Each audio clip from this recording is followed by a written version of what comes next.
Blind Pew here. This transmission covers part 4 of my mission to land on every planet and moon possible within the solar system. We have now arrived in the vicinity of Uranus. This transmission will cover my exploration of the outer planets. If you missed previous transmissions, please click on the link appearing now. As I said, my ship, my Asp, is now very close to Uranus. We will be visiting Uranus's moons of Ariel, Umbriel, Titania, and Oberon. First stop, Ariel. Named after Shakespeare's The Tempest, Ariel is the second smallest of Uranus' 5 major rounded satellites, and the second closest to its planet. It is composed of roughly equal parts ice and rocky material. Like all of Uranus' moons, Ariel formed from an accretion disk that surrounded the planet shortly after its formation. As you can see, Ariel has a complex surface consisting of extensive cratered terrain cross-cut by a system of scarps, canyons and ridges. The surface shows signs of more recent geological activity than other Uranian moons, most likely due to tidal heating. I rather like the look of that chasm ahead. It looks quite deep.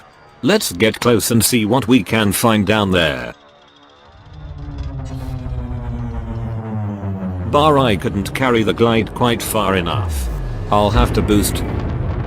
Okay, in the chasm now, and as you can see it is rather deep and murky. I can't properly make out the bottom. Wonder how deep it is. Let's go down a bit. Uh-oh. There are some jagged peaks down here I had not spotted. This looks bad.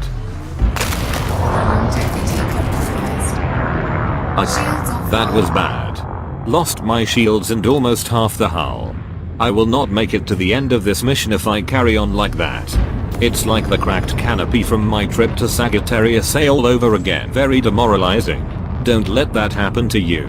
Out of the chasm now to relative safety. Let's see what we can find.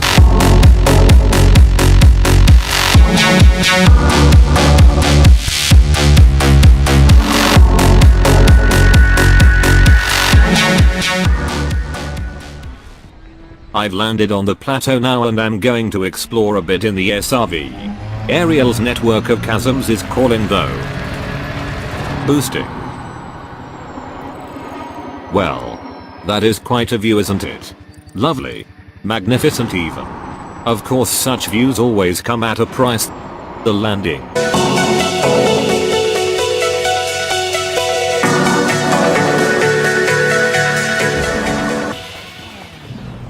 Ugh, oh not so bad. Managed to boost at the moment of impact, reducing damage taken. Well done Pew, you are not dead. Right. Well. It seems quite barren down here.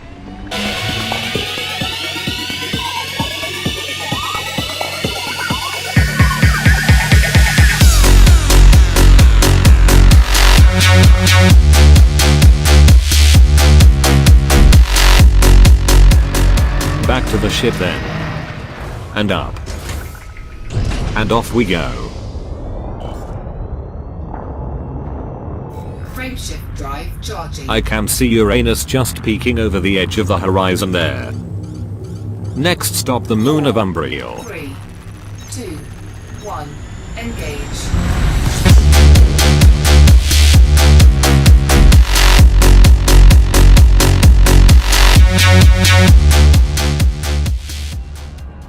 Umbriel, again named after the works of William Shakespeare, also has a small rocky core with a major ice mantle.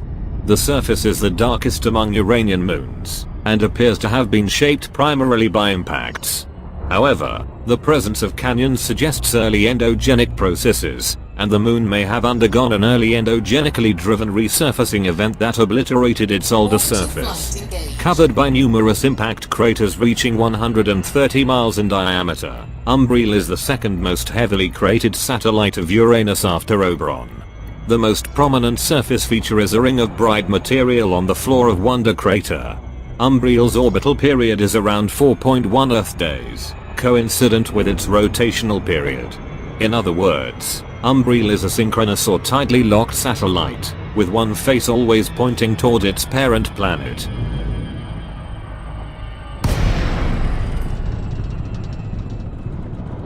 Okay. Let's glide gracefully into this canyon. You can certainly see that the canyon itself appears eroded and rounded on the edges. Further evidence that the massive cratering has eroded previous features. No settlements on scanner. Let's land this thing. Phew. That's a lot of dust and loose surface debris. I guess this moon is going to be dusty and traction in the SRV may be difficult.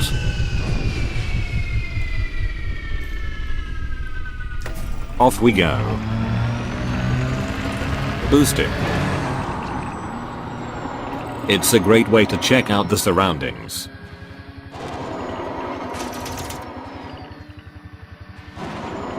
Just look up there. There is no atmosphere on this moon, yet you would be forgiven for thinking you were looking at a grey sky there. This place is so dusty that there are plumes of the stuff in the air obscuring vision. Not a bad landing there. The rolling slopes are quite nice to drive on here though. Boosting again. Really, it is so grey here. Grey dusty landscape. Grey dusty sky. Grey land. Ack.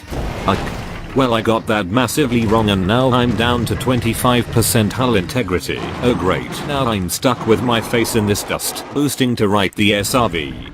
There we go. Enough grayness, I think.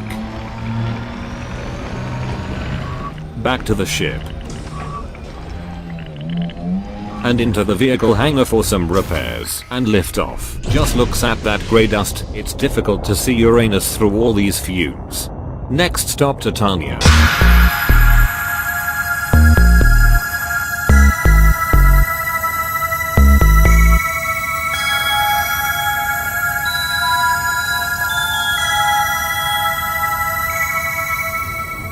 Titania is named after the Queen of the Fairies in Shakespeare's A Midsummer Night's Dream and is the largest of the moons of Uranus and the 8th largest moon in the solar system. Titania consists of approximately equal amounts of ice and rock, and is probably differentiated into a rocky core and an icy mantle. A layer of liquid water may be present at the core mantle boundary. The surface of Titania appears to have been shaped by both impacts and endogenic processes. It is covered with numerous impact craters reaching up to 203 miles in diameter, but is less heavily cratered than the surface of Uranus's outermost moon, Oberon. Deploying SRV. Well, check me out, 360 degrees. I almost look professional. Almost. Uranus hovering ominously above us there. A nice smooth downward slope here should make for good driving. Boosting. Quite a smooth rolling vista ahead it seems.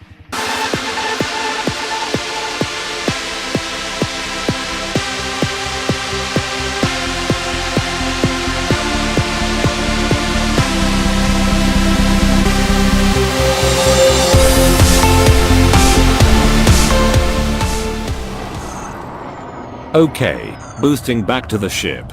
And I seem to have boosted a bit too high. Wow. Of course I was always aiming for that. I've not been here on top of the ship before. I think I may sit and enjoy the view from here for a while.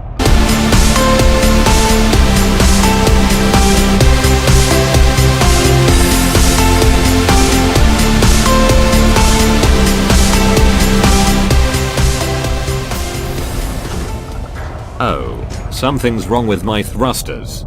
Do talk among yourselves whilst I try and fix it. You know, I've been checking my ASP's data records about Uranus. It seems that its structure consists of 3 layers. A rocky silicate iron nickel core, an icy mantle in the middle and an outer gaseous hydrogen helium envelope. The ice mantle is not in fact composed of ice in the conventional sense, but of a hot and dense fluid consisting of water, ammonia and other volatiles. This fluid is sometimes called a water-ammonia ocean. The extreme pressure and temperature deep within Uranus may break up the methane molecules, with the carbon atoms condensing into crystals of diamond that rain down through the mantle like hailstones. There are suggestions that the base of the mantle may comprise an ocean of liquid diamond, with floating solid diamond bergs. So in a sense, There may be diamonds deep within Uranus.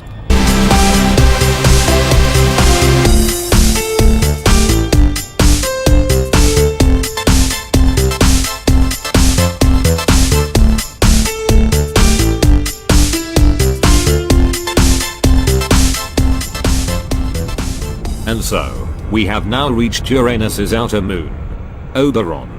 It is the second largest and second most massive of the Uranian moons, and the ninth most massive moon in the solar system, named after the mythical king of the fairies who appears as a character in Shakespeare's A Midsummer Night's Dream. Its orbit lies partially outside Uranus's magnetosphere. The surface of Oberon, which is dark, appears to have been primarily shaped by asteroid and comet impacts. It is covered by numerous impact craters.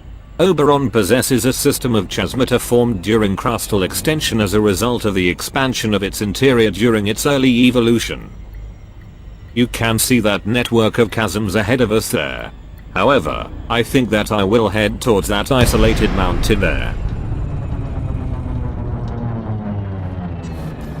According to the scanner, no settlements. This mountain surrounded by craters certainly looks like an unusual geological feature. In fact, it looks more like two mountains joined by almost a knife edge ridge there. Let's land and check that ridge out.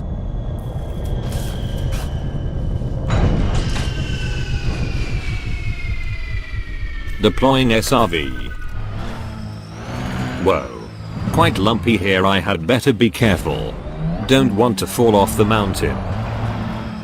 Okay, approaching the knife edge ridge. Ahem.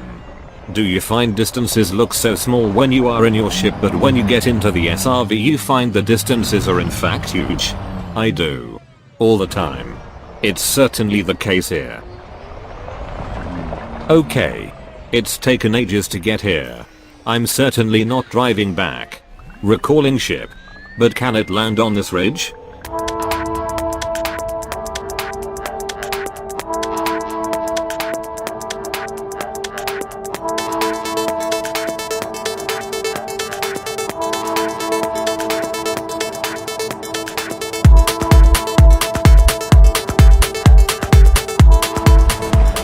It can. Okay, back to the ship.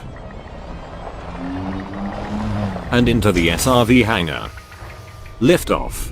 And so that marks the end of our exploration of Uranus. We have looked closely at all the objects surrounding Uranus, and I think we can all agree we've exhausted all the one-liners. Next stop, Neptune. Neptune is the 8th and farthest planet from the Sun in the solar system. It is the 4th largest planet by diameter and the 3rd largest by mass. Among the giant planets in the solar system, Neptune is the most dense.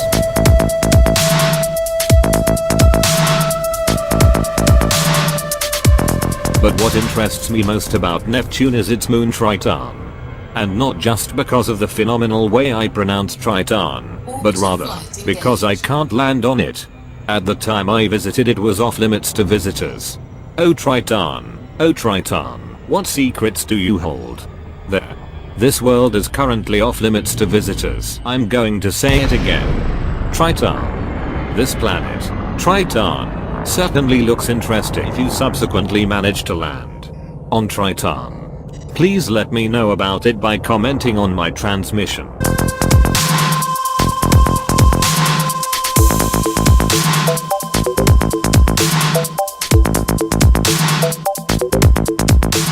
Triton. Oh no. Sorry, Pluto. We are now approaching the dwarf planet Pluto. Pluto is a dwarf planet in the Kuiper Belt, a ring of bodies beyond Neptune. It was the first Kuiper Belt object to be discovered and is the largest known dwarf planet in the solar system and the 9th largest object directly orbiting the Sun. It is the largest known trans-Neptunian object by volume. Like other Kuiper Belt objects, Pluto is primarily made of ice and rock and is relatively small, about 1/6 the mass of Earth's moon and 1/3 its volume. It has a moderately eccentric and inclined orbit. This means that Pluto periodically comes closer to the Sun than Neptune.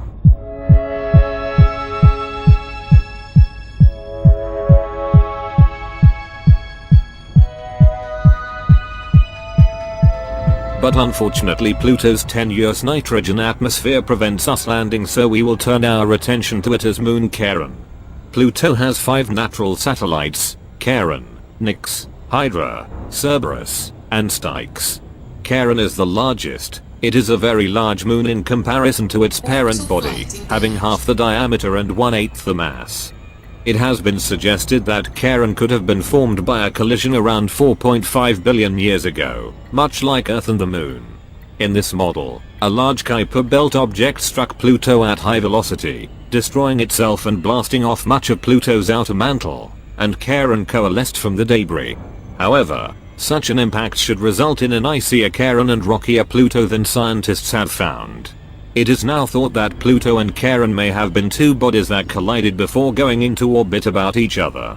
The collision would have been violent enough to boil off volatile ices like methane, but not violent enough to have destroyed either body. The very similar density of Pluto and Charon implies that the parent bodies were not fully differentiated when the impact occurred. Some pronounce Charon as Charon, but they are just wrong. Let's land on top of this very high mountain. Whoa. Whoa, I'm going a bit fast. Nearly blacked out there.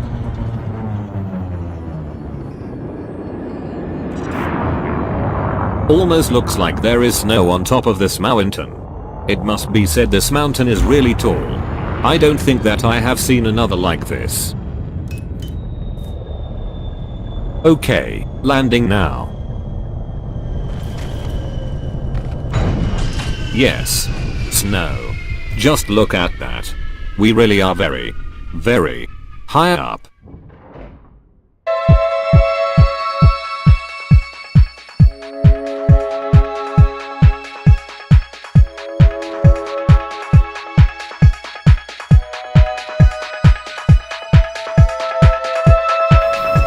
Okay, into the SRV. Engage. Wow. What a view.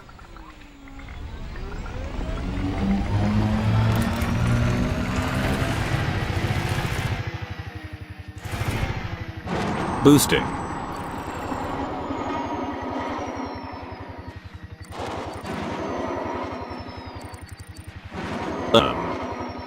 Well. Yes. That is a long way down. An extremely long way down.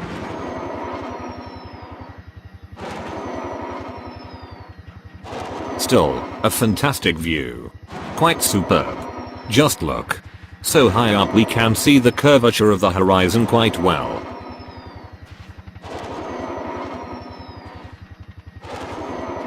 Ho hum. Seems like I've been in free fall for ages.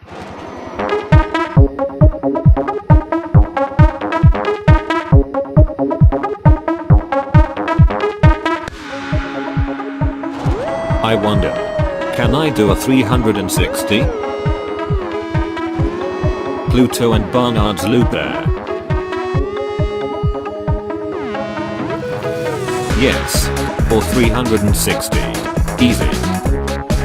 Seems we are coming in towards the base now.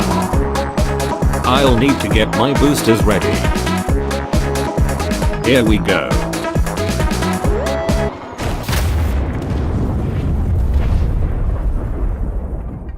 Okay, I had to call my ship to pick me up as the SRV was, unfortunately, damaged beyond repair. I'm off out through the Kuiper belt now in an attempt to get to Planet X. Or should that be Planet IX, following Pluto's demotion to dwarf planet. The massive planet that it is believed orbits the sun once every 15,000 years, with a massive orbit taking it at nearest 200 astronomical units to the sun and as far as 1,200 astronomical units away from the sun. Good luck, commanders. And I'll see you out there.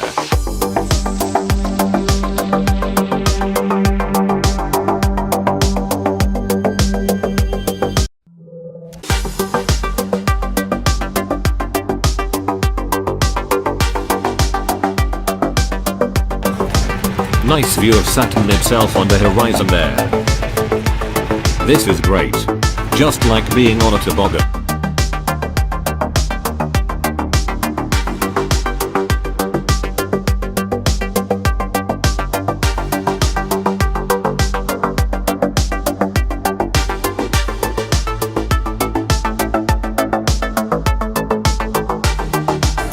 to say.